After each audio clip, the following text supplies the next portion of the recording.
Hey everybody, it's day 120 on the CDT. 120, that's 4 months about, if you do 30-day months. So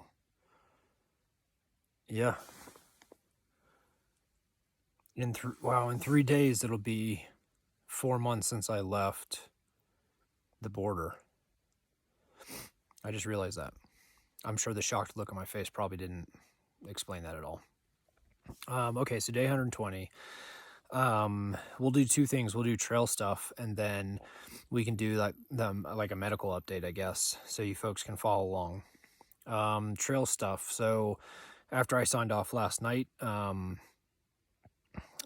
got in my tent, was asleep basically, and it rained a few times, I think between like 10 and midnight or 10 and 1 o'clock. I was able to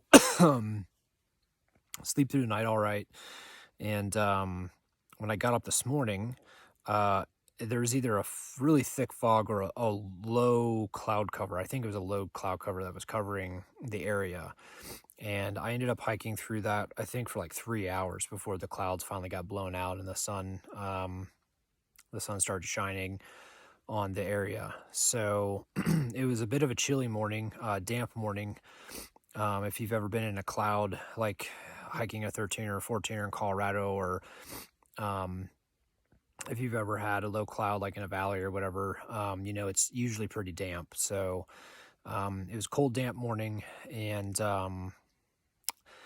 the day was pretty much dictated by water sources. So today, there was a water source about 8 miles from camp, and then the next water source was 19 miles. So I had to essentially hike a 27-mile day in order to get to that second water source and be able to camp near it or grab water and do a dry camp. 27 miles when you're not feeling the best, like you're not 90 to 100% of your normal self, is going to be challenging. So I knew I needed to get an early start, and I knew the day was like I needed to press my miles to make sure, or my tempo, I should say, my pace, to make sure I was getting the miles I needed every mile. The miles I needed every hour is what I meant to say. So when I stopped for lunch, I had already hiked about 14 or 14 and a half miles. So I was more than halfway, which was a good stopping point. I had about 12 and a half miles left after lunch. After lunch included 3 pretty sharp ups that took us from 8,400 up to 9,700. So I knew that was going to slow me down. There was an ascent early in the morning, I think like a few hours in. And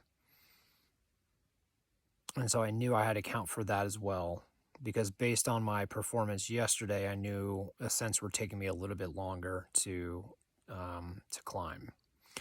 So the fact that I was able to do 14 and a half miles by 12:45, which was lunchtime for me, was great. They also gave me a buffer for those 3 like basically tiered climbs up to 9,700, which that was at the very end of the day, right before the water source. The water source was 1 mile from the end of that climb. So I was able to make it in good time. I got to the water source at 6:30, so a little bit less than 12 hours. And I did lose a little bit of time during the ascent, not only for the ascent itself, but it started raining. So I had to stop and get my rain gear out, and I stopped for about 20 minutes underneath a large tree, which didn't have rain underneath it. And the reason why is because I kind of saw that the edge of the storm was coming, and I wanted to see if it would blow itself out before I started the ascent to 9,700, because that's when the rain hit, was right at the beginning of that ascent. It blew most of the way out. I still hiked in a drizzle. And I would say for the hour that I hiked from that or to the 9,700, so that hour it took me to do the 3-tiered ascents. It rained off and on for about the entire hour. I got hailed on for like 5 seconds, but mostly it was a drizzle rain. It rained hard for, I don't know, 5 to 10 minutes. And then it would stop and then it would come back. So I got rained on again. Yay. I grabbed my water. I set up camp actually near the water just in case I get up in the morning and I'm not feeling well. I'm near a water source, which was not the case last night. And so, yeah, that's where I am. 27.2, I think, is going to be the end mileage for today. I remember that from looking at the maps last night, that it was about a little over 27 miles to the water source. So yesterday when I was hiking, when I hit about 18 to 19 miles, I felt the fatigue. Today, the fatigue didn't kick in until the last ascent. So that was around mile, I think, 25, 26. So that was a bit of improvement, which is good. Moving on to the medical stuff. So this morning, I had to poop first thing, which I was not surprised. I actually dug a cat hole yesterday when I was eating, or right after I finished eating dinner, so that if for some reason my body's like, hey, it's 2:30 and we need to poop, then I didn't have to worry about digging the cat hole. It was already set. I didn't have to use it until 6:30 this morning, and my stool was soft but solid. It was not diarrhea. So that's good news. It's an improvement. Now, if it switches back to diarrhea, today or tomorrow, like let's say tonight or tomorrow morning or whatever, then that's an indication there's probably something going on in my gut, like Giardia or something else. So hopefully tomorrow's poop is even more solid than today. Okay, other things feeling-wise. So I mentioned yesterday that my neck was stiff.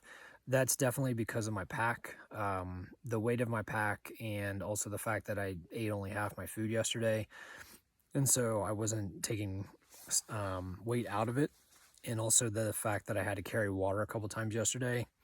That seems to have been the cause for the pain in my neck. So I don't think mono is the issue here.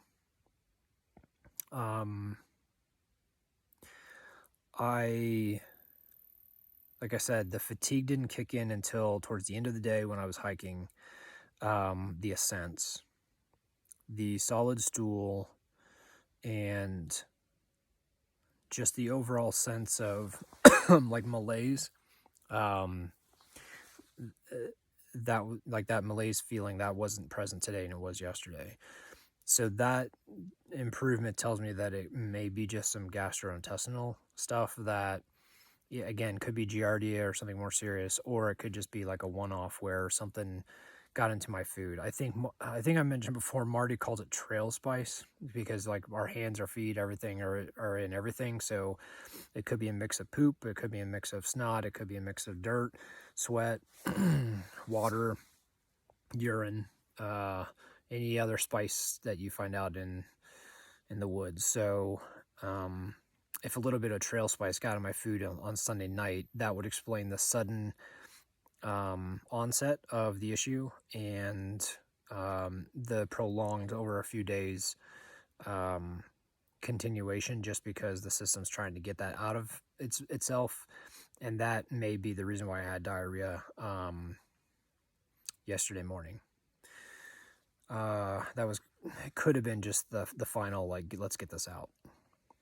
Coronavirus, I got a little bit of cough still. Again, sometimes it's progressive, meaning it produces phlegm. Sometimes it doesn't. I noticed that the cough is generally after ascents. So that could still indicate like my lungs are being impacted by whatever this is. I mean, coronavirus used to have like 4 symptoms. Now it's like 20. And then if you're like atypical, suddenly you got 18 more on top of the 20. But the ones that I remember, like that dry cough, the like the problems getting breath, the potential for a fever, the muscle aches, just the overall sense of fatigue. None of that was present today. Like, my muscles were fine. The fatigue, like I said, didn't kick in till the very end of the day, and the fact that I hiked 27 miles could explain that. I'll pay attention to the cough to see what's going on there. Like the headache, like severe headache, I don't have that. Problems breathing, I don't have that. Yeah, so I don't think it's coronavirus at this point. I think it's a gastrointestinal issue. So last night when I was sleeping, I could still feel a low-grade fever. Today while I was hiking, I did not feel it. I've only pooped once today. Yeah, so I think that's about it medical-wise. So if y'all want to follow along, I'll keep you updated tomorrow to see how I'm doing. The fact that I was able to hike 27 miles today is a good sign. And the fact that my stool was soft and not diarrhea is also a good sign. So I also noticed that, like, Sunday after I ate, all night my stomach and my intestines, I could hear them gurgling and processing whatever they were trying to process. Last night after I ate dinner, which I was able to eat almost everything that I usually eat for dinner, I did not hear those sounds last night.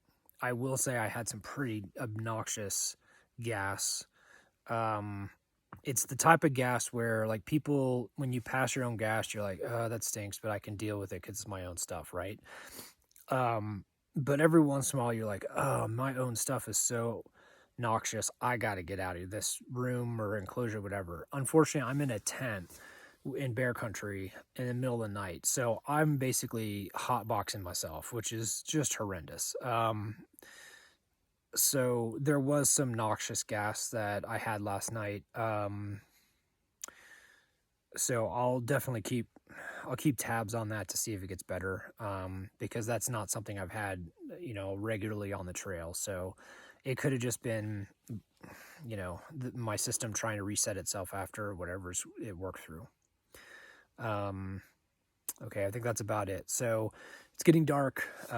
It's actually getting dark earlier now. It's only 8:35, and you can see out here that it's like you can't see the sun anymore, and I think I'm starting to get a little pixelated. So I hope everyone's doing well. Thanks for watching the videos. I'll give a little medical update again tomorrow. Hopefully things have improved even further, and we can just mark it down to some trail spice that caused some gastrointestinal stuff. That's the hope. So, yep, I will talk to you folks tomorrow. Have a nice evening. Bye.